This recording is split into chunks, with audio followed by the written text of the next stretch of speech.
My child, I have seen you standing before that door, the one made of stone and old grievances, knocking until your knuckles are bruised and your spirit is weary.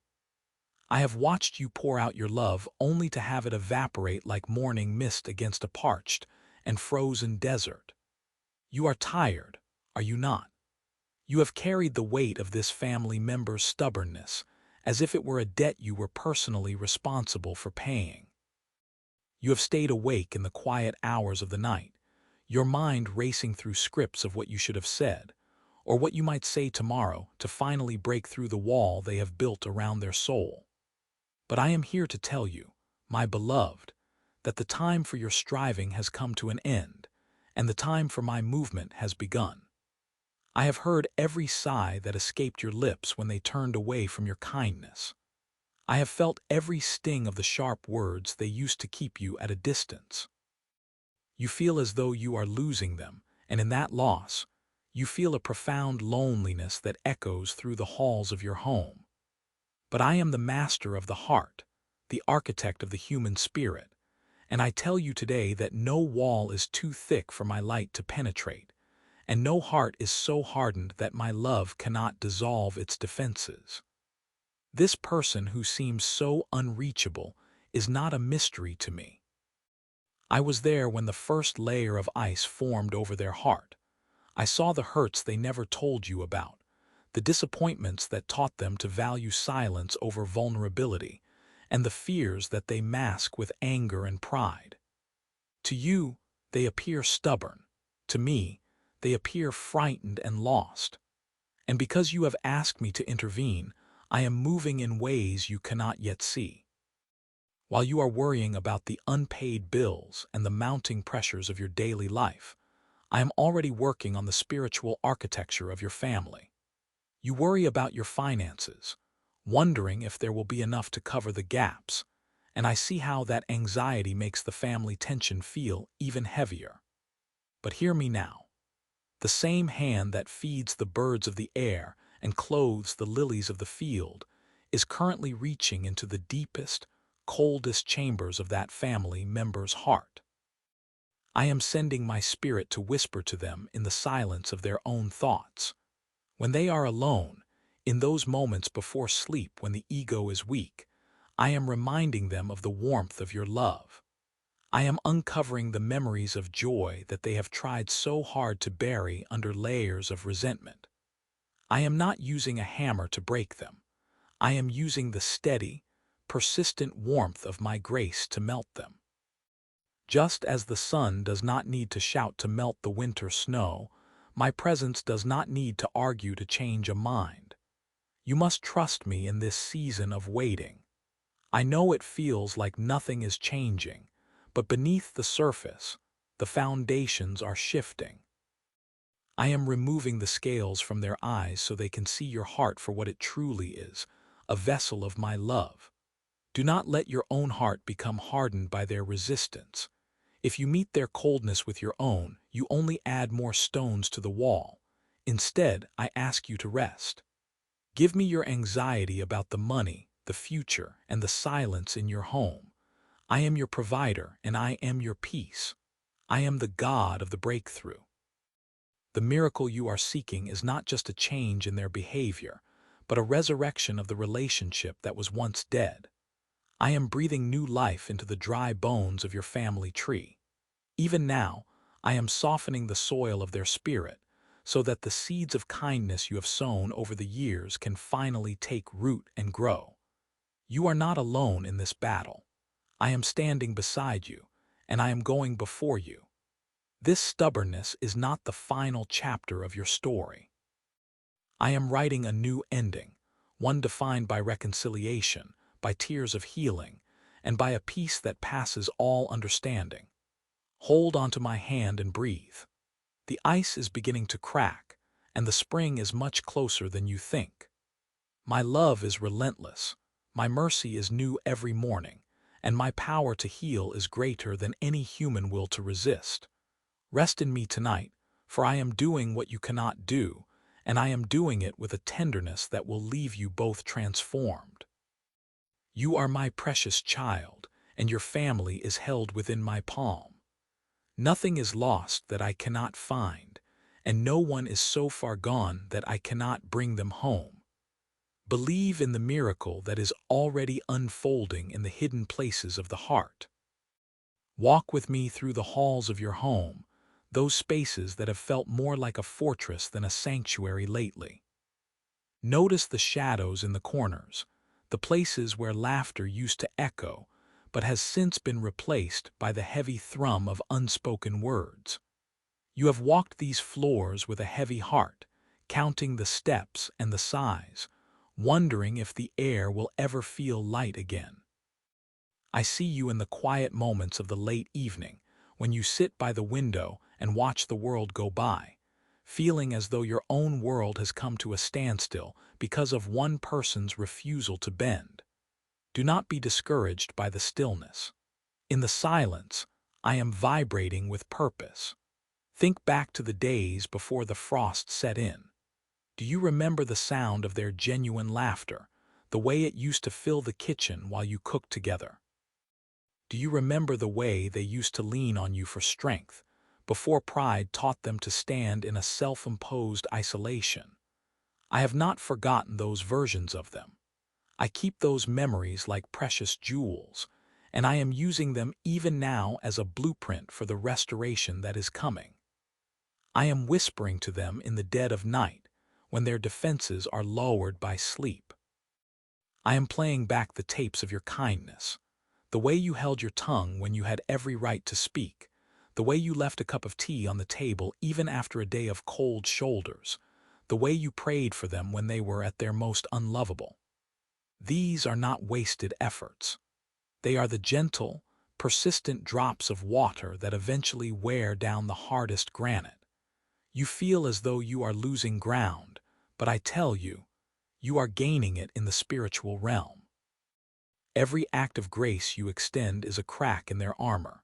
They may double down on their harshness tomorrow, but do not be deceived by the outward display.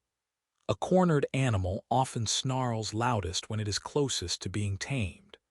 Their stubbornness is not a sign of strength, but a frantic attempt to protect a wound they do not yet know I can heal.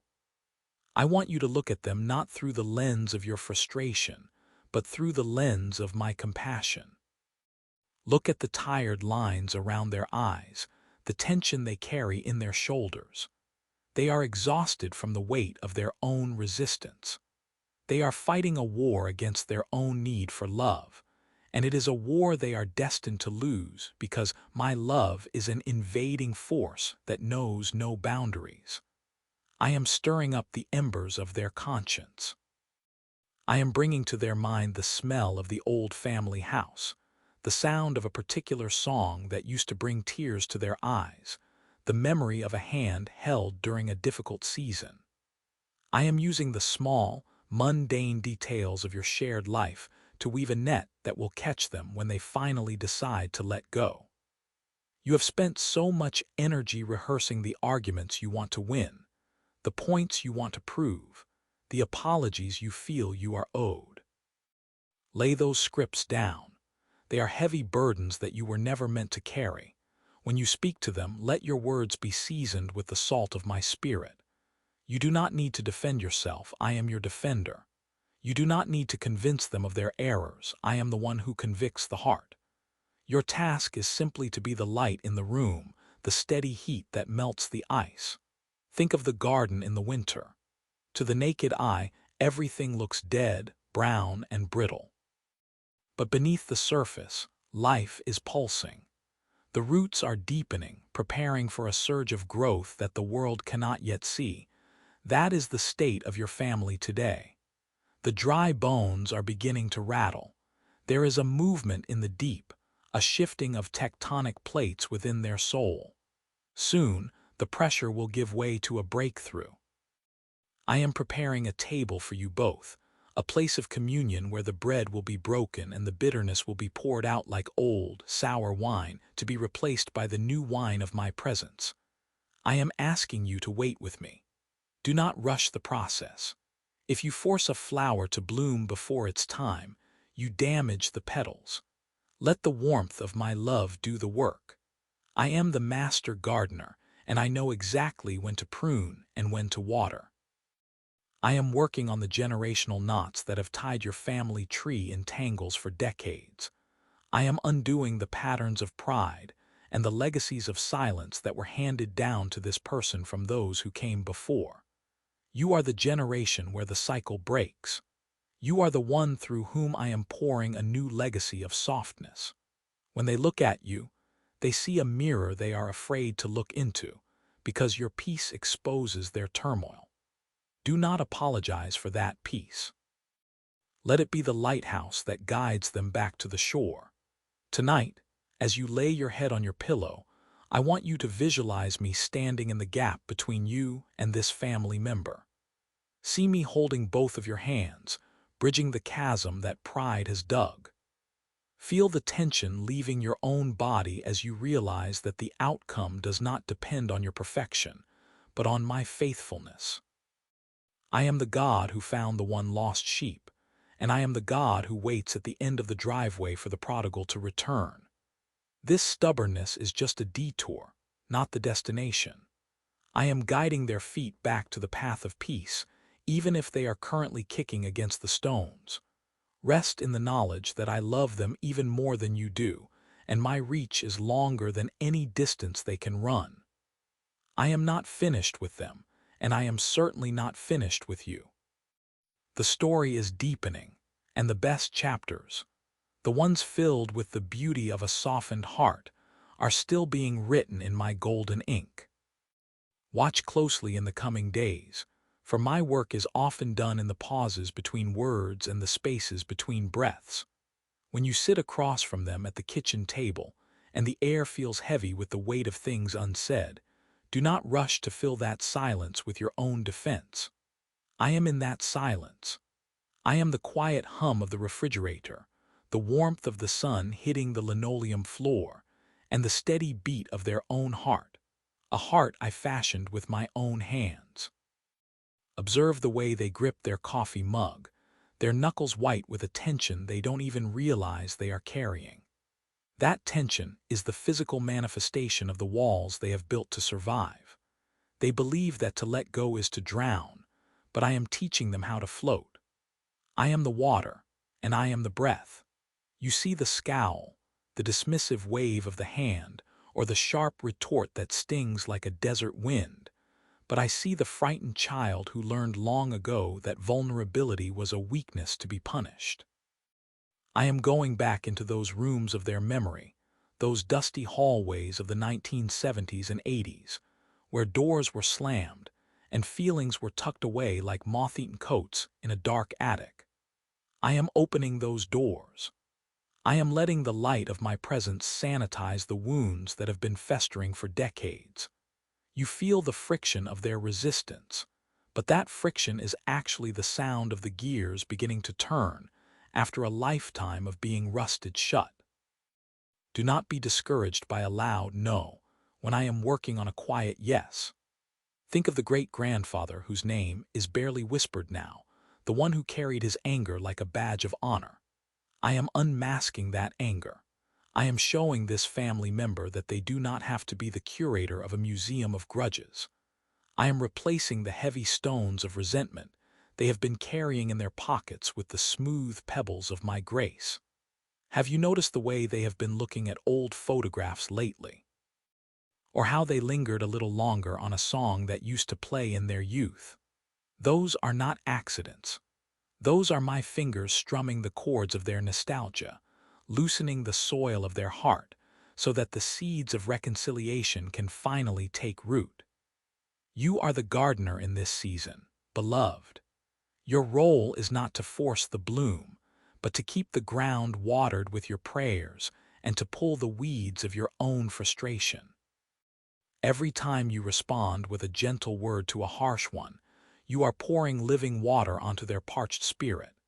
It may seem to disappear instantly into the dry earth, but I promise you, it is reaching the roots. I am even working in their dreams. In the deep of the night, when their ego is asleep and their defenses are down, I am speaking to them in the language of symbols and peace. I am showing them visions of a table where everyone is fed and no one is judged. I am planting a hunger in them for the very connection they claim to disdain. They are starving for the love you offer, even if they act as though they are full of themselves. Their pride is a hollow shell, and I am tapping on it day by day until the first cracks appear. Do not be startled when the cracks begin to show. It may look like an outburst or a sudden bout of unexplained sadness. This is the breaking that precedes the healing. When they look at you and see your unwavering kindness, they are seeing the fruit of a spirit they cannot explain. They are wondering where you get your strength, and secretly they are beginning to crave it. I am making you a living invitation to a better way of being. There was a moment last Tuesday, did you feel it? When you were about to snap back, but you chose to walk away and pray instead. In that moment, a massive link in the generational chain of bitterness snapped.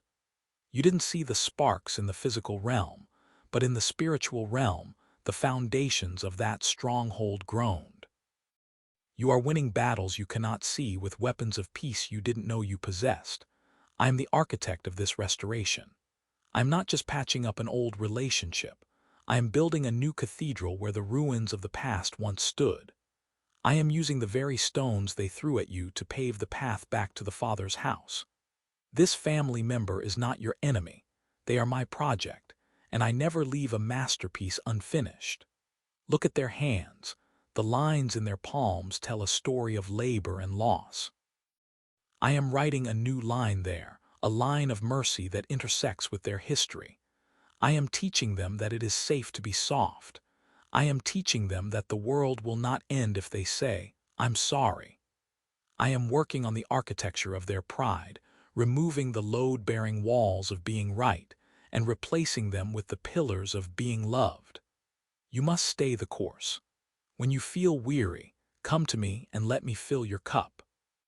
You cannot pour from an empty vessel, and this work requires a deep well of patience. I am that well. I am the source that never runs dry. Rest in the mystery of my timing. To you, it seems like years have been wasted, but to me, I am using every second to prepare a testimony that will leave your family breathless. The very person who is currently your greatest source of heartache will one day be the loudest proclaimer of my goodness. We are moving toward a tipping point. The saturation of my grace is almost complete. Soon, the dam will break, and the water of my spirit will rush through the dry canyons of their soul, bringing life to places that have been dead for 40 years. Keep holding my hand. We are walking them home, one heartbeat at a time. Do you remember the way they used to sit at the end of the long oak table, their jaw set like flint, eyes fixed on a horizon only they could see? To you, it looked like defiance.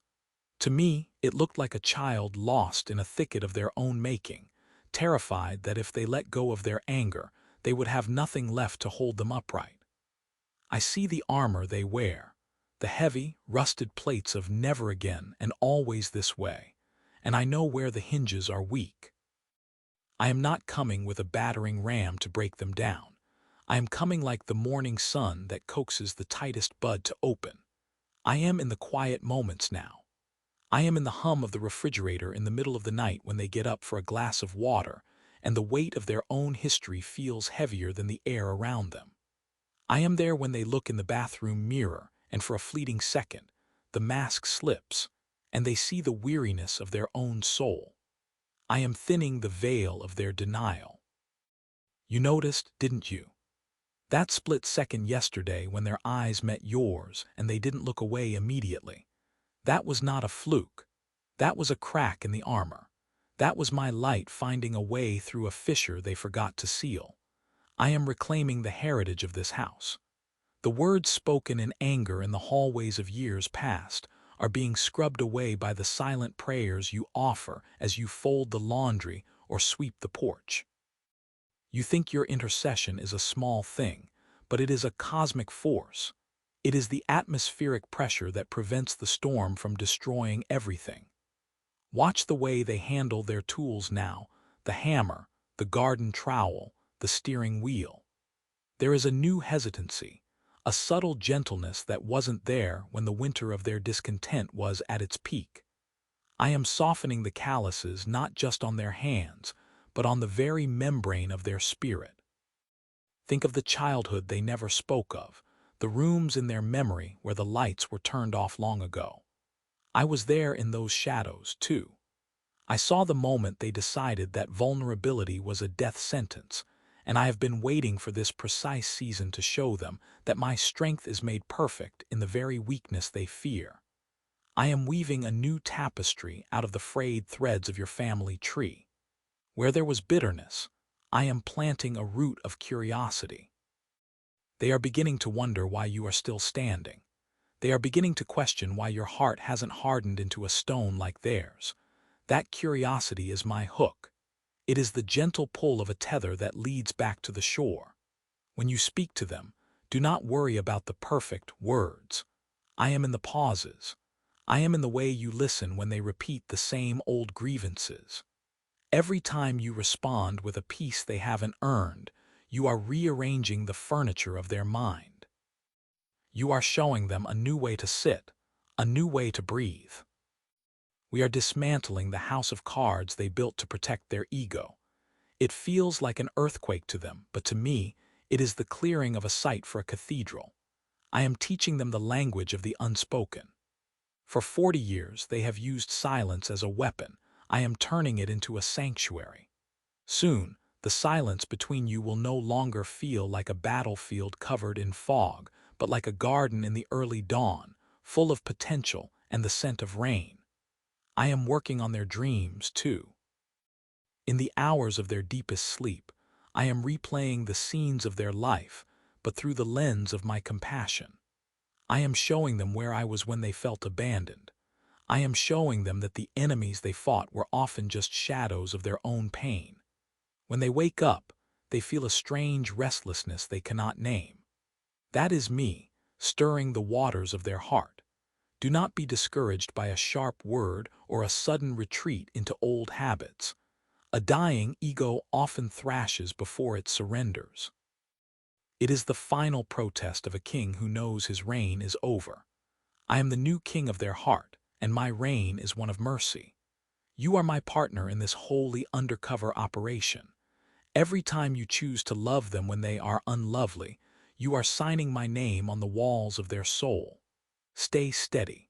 Your patience is the bridge over which they will finally cross into the light. The stones are set, the mortar is drying, and the path is clearer than it has ever been. We are not just softening a heart, we are resurrecting a life that was buried under the weight of being right. I am the God of the second chance, the third chance, and the 70 times seventh chance. I am the architect of the impossible, and I tell you now, the masterpiece is emerging from the marble. Look closely at the way they hold their coffee cup in the morning, their knuckles white as they grip the ceramic. It is the same way they have held onto their grudges, as if letting go would mean spilling the very essence of who they are. But I am in the heat of that steam, rising to touch their face. I am in the quiet hum of the refrigerator that fills the gaps in your conversation. While you see a wall of granite, I see a series of hairline fractures that are beginning to let in my light. I am currently navigating the corridors of their 1974 memories, the year the first major disillusionment took root like a weed in a sidewalk. I am standing in that dusty, neglected corner of their mind, where they decided that being right was safer than being loved. I am whispering to that younger version of them, the one who first learned to use silence as a shield. Every time you offer a gentle word in the face of their sarcasm, you are not just being polite, you are performing spiritual surgery. You are the anesthesia of my grace. Do you remember the time they snapped at you over the simplest question about their day? You felt the sting, the familiar urge to retreat or to strike back. But in that moment, I held your tongue. I breathed my peace into your lungs so that your exhale was a blessing instead of a curse. That single moment of restraint was a chisel strike against their armor. They felt it, too. They expected the clash of steel, but they met only the softness of your spirit. It confused them. It forced them to question the war they think they are fighting. This confusion is the beginning of their liberation. I am moving through the physical spaces of your home, setting the stage for an encounter that will transcend words. I am in the texture of the old photographs they secretly look at when you are out of the room. I am highlighting the faces of the ancestors who also struggled, showing them that their stubbornness is not a unique curse, but a family heirloom that I am now reclaiming. I am showing them the scar on their own knuckle from a fall they took decades ago, using it as a parable to remind them that skin can heal, that nerves can reconnect, that even the deepest lacerations of the ego can be smoothed over by my hand. There will be days when the progress seems to move backward. Do not be fooled by the optics of the surface. A river often appears still just before it breaks through a dam. When they bring up old arguments, or when they use that specific tone of voice that used to make your heart sink, know that they are merely testing the perimeter. They are checking to see if your new love is a temporary facade or a permanent foundation. They are looking for a crack in your peace so they can justify staying in their darkness. Be the stone that does not move. Be the light that does not flicker. Your consistency is the most powerful argument for my existence. I am working on the chemistry of their very being. I am softening the rigid neurons that have fired the same patterns of defensiveness for 40 years. I am introducing the scent of jasmine and rain into their thoughts, reminders of a time before they were right, back when they were simply alive. I am reacquainting them with the concept of wonder. Have you noticed how they stared a little longer at the birds in the garden yesterday? Or how they lingered for an extra second before turning away from a sunset? That was my finger pointing toward the infinite. That was me inviting them to look up from the narrow ledger of their grievances. We are dismantling a fortress that was built one disappointment at a time. It cannot be taken down in an afternoon, but it is being taken down surely and systematically. I have the blueprints of their soul. I know which beams are rotten and which ones are still strong enough to support the new life I am building within them. Your prayers are the supply lines for this mission. Each time you pray for them, you send a fresh wave of my spirit into their room, a current of warmth that thaws the ice around their heart while they sleep. They wake up feeling lighter, though they will attribute it to the weather or a good night's rest. Let them have their excuses for now. The truth is a wine that needs time to age. Watch for the small surrender. It might not be a grand apology, not yet. It might be a hand stayed, a criticism unspoken, or a sudden, unexpected offer of help with a mundane task. When these moments happen, do not pounce on them with "I told you so," or even an obvious display of surprise. Receive them as you would receive a shy animal emerging from the woods. Be still. Be welcoming. Let them see that the world does not end when they drop their guard. Let them see that your love is a safe harbor, not a trap. We are teaching them a new way to breathe, a way that doesn't require holding their breath in anticipation of a blow. We are teaching them that they are safe, not because they are impenetrable, but because they are cherished. Stay with me in this. The marble is falling away, and the heart beating beneath it is more beautiful than you have ever dared to imagine.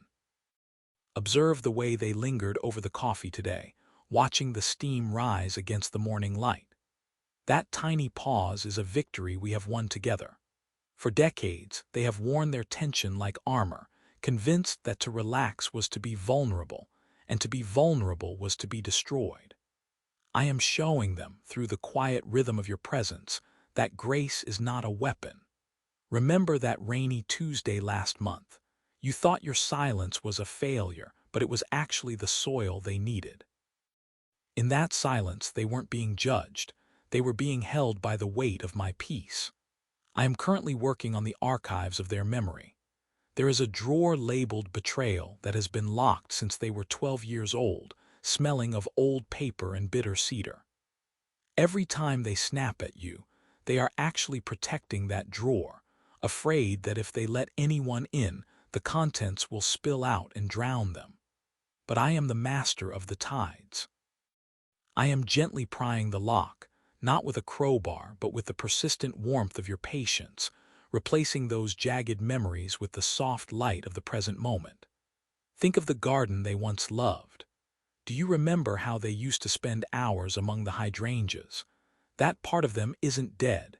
It is merely dormant, waiting for the frost to break.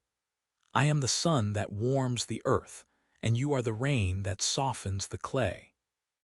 Every time you choose a gentle answer over a sharp retort, you are washing away a layer of dust from their spirit. It is a slow work, yes, but have you ever seen how a river carves a canyon? It doesn't happen with a sledgehammer. It happens with the steady, unrelenting flow of water. You are that water. They will try to test this new environment. Do not be alarmed when they retreat back into their shell for a day or two. This is the recoil of the soul, a natural response to the fear of change. When they pull away, do not chase them. Simply remain as you are, a steady lamp in a dark hallway. Your consistency is their map back to the light. I am teaching them that love is not a transaction. They have spent their whole life believing they must earn every scrap of affection or else defend what little they have. They are shocked by your freely given kindness. It confuses them, and in that confusion, the old structures of their ego are beginning to crumble. Look at their hands. Have you noticed how they fidget with that silver watch when the conversation turns deep? That watch was a gift from a father who only knew how to give things, never himself. Every time they touch it, they are reaching for a ghost. I am filling that void. I am teaching them that they are not an orphan of the spirit. I am showing them that the father they never had is the one currently whispering to their heart in the middle of the night. Your prayers are like the scent of jasmine on a summer night, subtle, yet impossible to ignore. They drift through the cracks of the doors they have slammed shut and settle in the fabric of their pillows. Tonight, while they sleep, I will take the blueprints of their fear and begin to redraw the lines. I am sketching a new room in their heart, a room with wide windows and no locks. It is a room where you will one day sit together and speak of things that are currently too heavy to carry. Look closely at the kitchen table tomorrow morning. There is a specific way the sunlight hits the salt shaker at 7:15 a.m., a moment of clarity I've designed just for them. In that sliver of gold, I am speaking to their subconscious about the purity of light. They might just pause, fork in hand, and look out the window for a second longer than usual. In that second, I am bypassing their intellect and touching the core of their being. I am reminding them of a time before the bitterness took root, a time when the world felt wide and hospitable. You often wonder if you are doing enough, if your quiet presence is too passive. Let me reassure you, your presence is the most active force in that house. You are the conductor for my electricity. When you sit in the living room reading, even if you aren't speaking to them, your spirit is radiating a frequency of belonging that their soul is secretly tuned into. They are like a radio that has been stuck on static for years, and you are the signal slowly breaking through. Let's talk about the wall of 1998. You remember that year, don't you? The year the business failed or the health scare that shook the family foundations. They decided then that they would never be caught off guard again. They built a fortress of cynicism because they thought it was the only way to survive. I see the rebar they used to reinforce those walls. It's made of never-agains and I told you so's. But my love is a solvent that eats through rebar. I am dissolving the never-agains one by one. I am showing them that it is possible to be surprised by joy without being devastated by disappointment. I want you to pay attention to their voice. Notice when the register shifts, when the sharpness softens into a slight rasp. That is the sound of the heart trying to find its way out. They are practicing the language of vulnerability in the dark, whispering questions to the ceiling that they would never dare ask you. Am I still wanted? Is it too late to change? Does anyone see the real me? I am the one answering those questions. I am telling them that it is never too late, that the real them is exactly who I am after. When they offer to do a chore, perhaps something as simple as taking out the trash or fixing a leaky faucet, see it for what it truly is, an altar call. It is their way of saying, I don't know how to say I love you, so I will show you that I care about the space we share. Honor that offering. Don't mention how long the faucet has been leaking. Just say, thank you, that helps a lot. In that simple exchange, a brick falls from the wall. You are co-laboring with me in the demolition of a stronghold. I am also working on you, my child. I am softening your heart so that you don't break under the weight of their resistance. I am giving you eyes that see beyond the grumpy exterior. I am showing you the wounded child who is masquerading as a difficult adult. When you see the wound instead of the weapon, you stop being a target and start being a healer. This is the transformation of the peacemaker. You are becoming a person who can stand in the middle of a storm and not get wet, because you are tucked under the shadow of my wings. Think of the history of this family. There are patterns of silence and stoicism that go back generations. You are the one I have chosen to break the chain. It's a heavy burden, but I am the one carrying the weight. You are simply holding the handle. Every time you choose not to react to their bait, you are snapping a link in that ancestral chain. You are creating a new legacy of emotional honesty and spiritual depth. Tonight, I will give them a dream. It won't be a complex vision, just a feeling, a sensation of being home after a very long journey. They will wake up with a strange sense of nostalgia, a longing for something they can't quite name. That longing is me. I am the home they have been searching for while they were busy building their own lonely castle. I am the guest who has been knocking, not at the front door they have barred, but at the side window they forgot to lock. Stay the course. The marble is indeed falling. The dust might make it hard to see clearly sometimes, and the noise of the old structures collapsing might be jarring. But underneath it all, the masterpiece is emerging. It is a heart of flesh, pulsing with the same life that moves the stars. It is a heart that will one day beat in perfect rhythm with mine. Do not rush the process. A soul is a slow-growing thing like a great oak, but once it takes root in the soil of my grace, it is unshakable. Keep praying, keep loving, keep being the harbor. We are almost there. The sun did not rise with a roar this morning. It crept across the kitchen floor in long, amber fingers, touching the frayed edges of the rug where your family has walked for decades. Watch him now. He is sitting at the head of the table, his large, calloused hands wrapped around that chipped ceramic mug, the one with the faded blue rim he's used since before you were born. Do you see the way he isn't snapping the morning paper open like a shield today? He is staring into the steam of his coffee, lost in the echoes of the dream I sent him. He doesn't have the vocabulary for what he's feeling. He only knows that the air in his chest feels lighter, and the walls of the fortress he built out of shoulds and must-nots feel strangely thin. This is the beginning of the thaw. When he looks at you today, his eyes might linger a second longer than usual. He is looking for the source of the peace he felt in his sleep, and he is starting to realize it is reflected in you. Think back to his father, a man who measured love in logic and regarded vulnerability as a leak in a ship. I watched that man pass those iron weights to your family member when he was just a boy of 7, telling him that a man's worth is found in his silence. I was there in the woodshed when he cried in secret over a broken toy and promised himself he would never be weak again. I have carried those tears in my bottle for 60 years. You are not just dealing with a stubborn personality. You are dealing with a decades-old survival strategy. But my love is not a storm that breaks the door down. It is the ivy that grows into the cracks of the stone, slowly, relentlessly, until the wall becomes a garden. Every time you offer him a kind word in exchange for his grumbled complaint, you are planting another seed. Every time you set his place at the table with the same care you would give a king, you are telling his soul that he is worthy of grace he didn't earn. Today, I want you to notice the small things.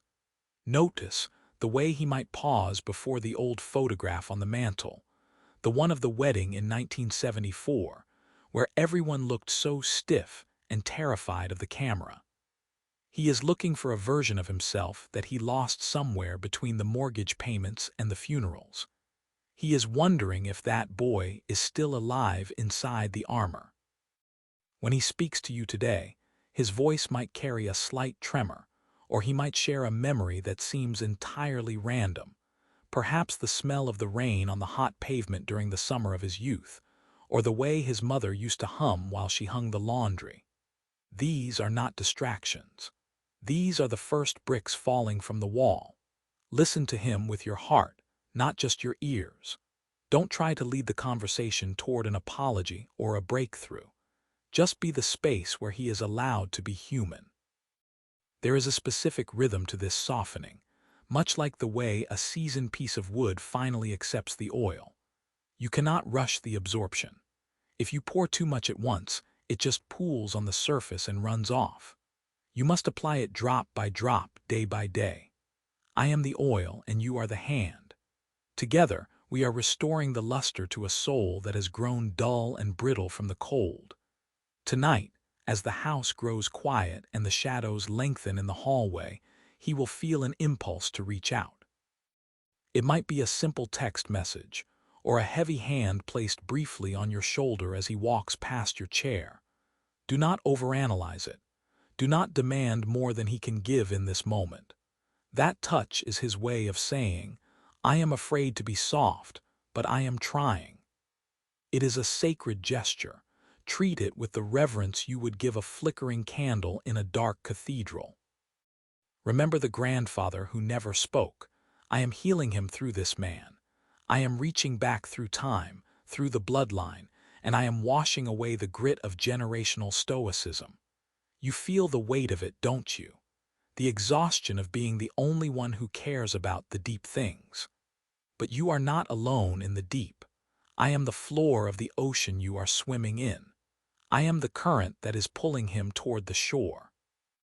Look at the garden gate that has been rusted shut for years, the one he finally decided to oil yesterday afternoon. That wasn't just home maintenance.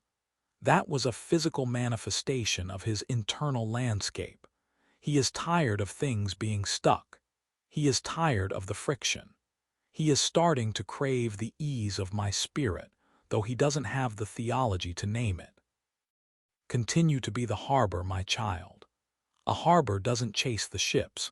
It stays still, its lights burning steady through the fog, providing a safe place for the battered vessels to dock when the waves get too high. He is realizing that the open sea of his independence is a lonely place to be. He is beginning to see that your weakness, your kindness, your openness, your prayerful spirit is actually a strength he cannot fathom. He is watching you. He is studying how you handle disappointment without becoming bitter. He is learning from your quiet joy. The masterpiece is not finished, but the outline is clear now. The heart of stone is becoming a heart of flesh, and soon, very soon, you will hear it beat with the sound of home. Keep the light on. I am stoking the fire. Observe the way he sat across from you this morning, nursing that chipped blue mug, the one with the hairline fracture he refuses to throw away. He was quieter than usual, wasn't he? Not the heavy, suffocating silence of a man nursing a grudge, but the reflective silence of a man who has begun to hear an echo he can't quite place. I am that echo. I am the resonance in the hollow spaces of his life. For decades, he built his identity on being the one who didn't need anyone, the one who could fix the leaking roof and the broken engine without asking for a hand. He equated autonomy with safety. To need was to be vulnerable, and to be vulnerable was to be at risk. But lately, the math of his life isn't adding up the way it used to. The pride that once felt like a sturdy fortress is starting to feel like a prison cell. I am loosening the stones from the inside out. Do you remember the summer he spent building that stone wall at the edge of the property? He worked until his hands bled, obsessed with the alignment, with the permanence of it. He was trying to build something that wouldn't leave him, something that wouldn't change or disappoint him. I was there in the heat with him, watching every strike of the hammer. I knew even then that the wall he was truly building was around his spirit. But look closer now. Notice the way he has started to leave the door to his workshop slightly ajar when you are in the house. He is inviting the sound of your life to drift in. He is no longer seeking the absolute isolation of his own thoughts. This is my work. I am the one softening the edges of his solitude until it transforms into a desire for communion. I have been walking through the dusty hallways of his memory, visiting the rooms he locked away when he was still a boy. I am touching the moments where he was told that tears were a sign of defeat and that tenderness was a liability.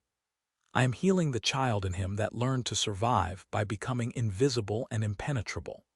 When you see him look at you with that sudden, fleeting expression of confusion, as if he is seeing you for the first time, that is the moment his old filters are failing.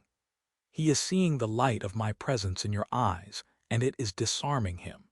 He expected judgment. You gave him a sandwich and a smile. He expected a lecture. You gave him the grace of a listening ear. These small, mundane acts of love are the seismic tremors that are leveling the walls of his heart. Think of the way a spring thaw works. It doesn't happen with a sudden explosion, but with a persistent, gentle warmth that seeped into the ice until the structure can no longer hold. You are that warmth. Your consistency is the sun that refuses to set on him. There were nights when you wept into your pillow, certain that your prayers were hitting a ceiling of brass. But I tell you, those tears were gathered in my bottle and poured back out as the very dew that is now softening his parched ground. Do not be discouraged by the days when he retreats or snaps with a bit of the old bitterness. That is merely the last gasp of a dying ego. It is the friction of the new man rubbing against the old skin. When he mentioned the weather yesterday and his voice cracked just a fraction, you felt the urge to jump in and fill the space. But you stayed still. You let the crack remain. In that gap, I was moving. I am teaching you the art of the holy pause. You do not need to convince him of my love. You only need to embody it.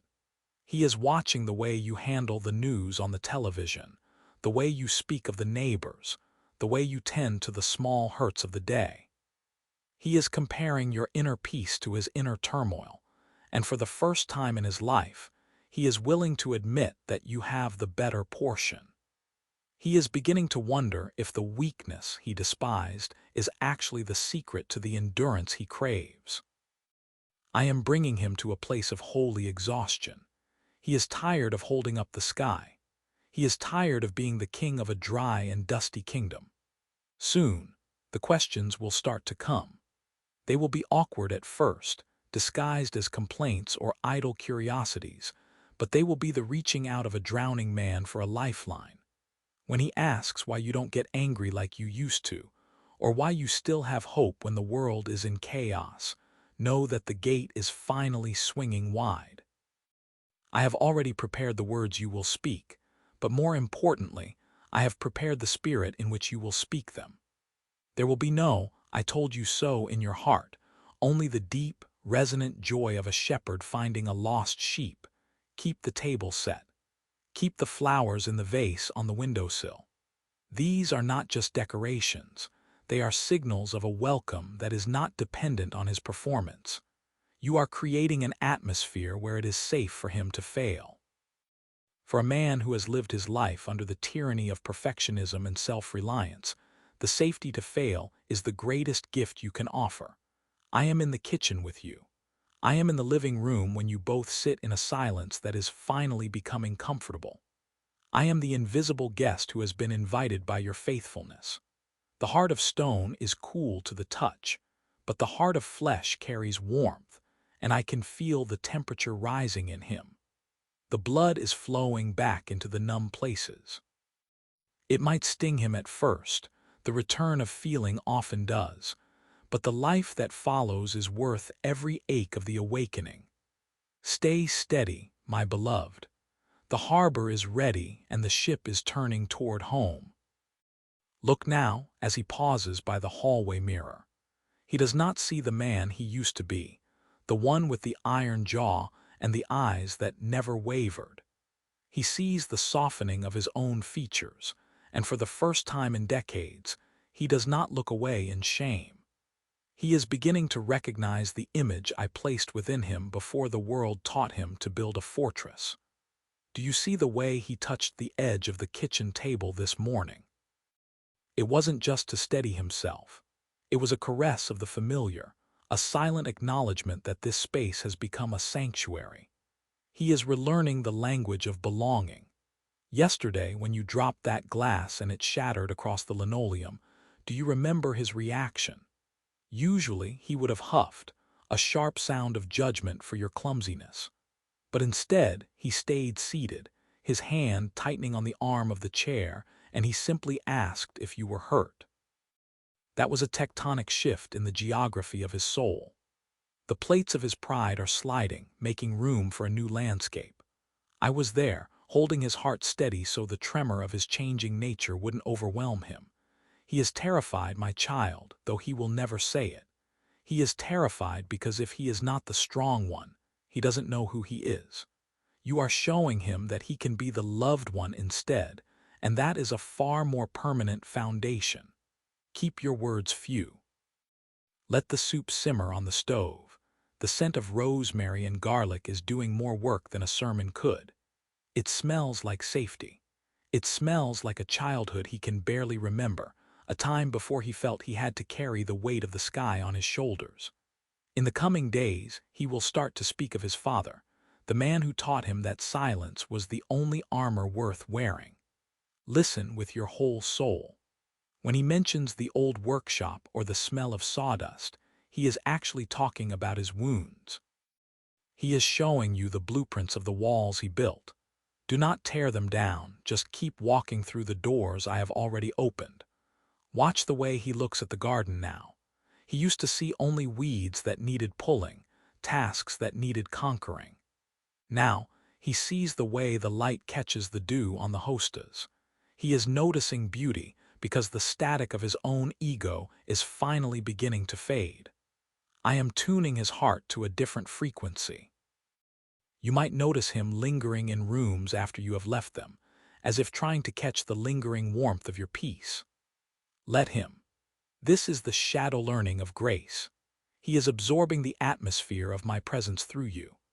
There will be a moment soon, perhaps when the sun is setting and the house grows quiet, when he will try to apologize for something small, something that doesn't really matter, like a tool he forgot to return or a birthday he missed 10 years ago. Accept it as if it were the most precious gold. He is practicing the art of the I'm sorry, and his tongue is still heavy with the weight of it. Do not minimize his regret, just meet it with your own presence.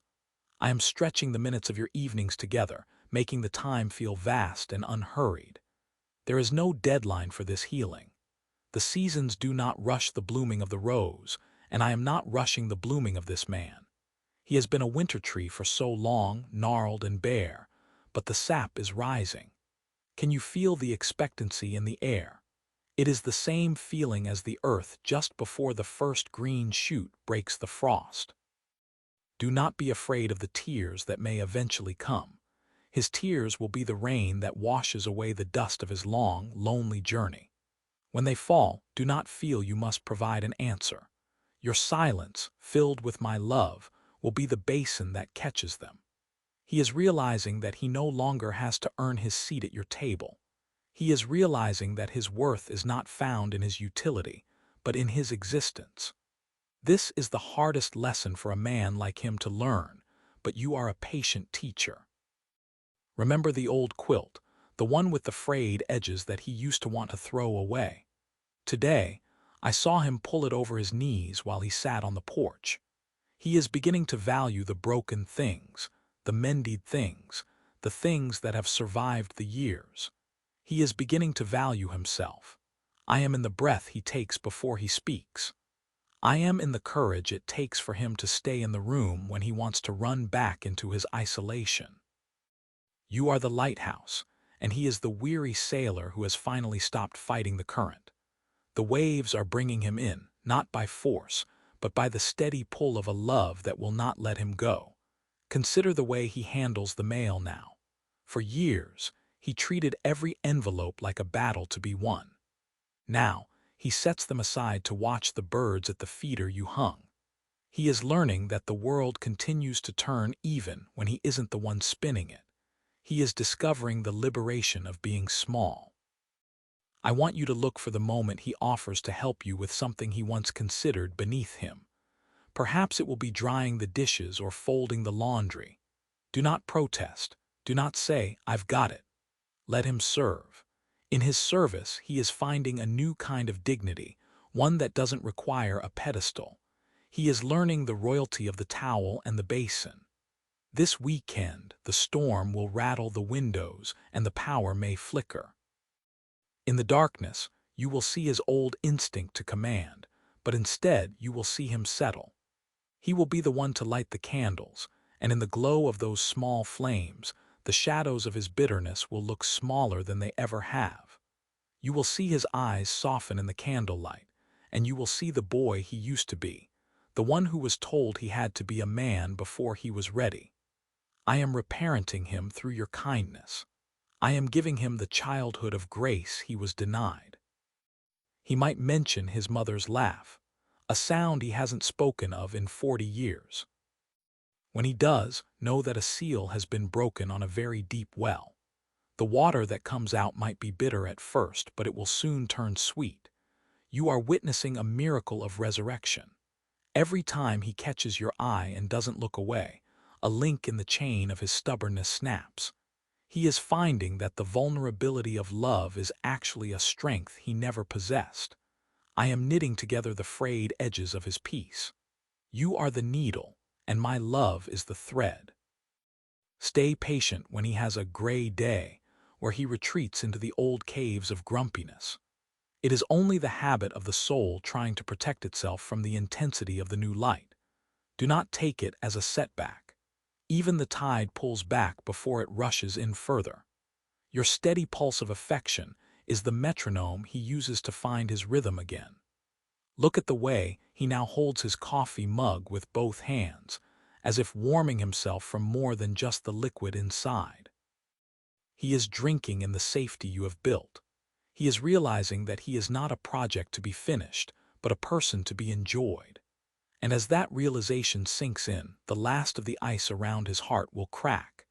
It will make a sound only I can hear, a joyous thunder in the heavens.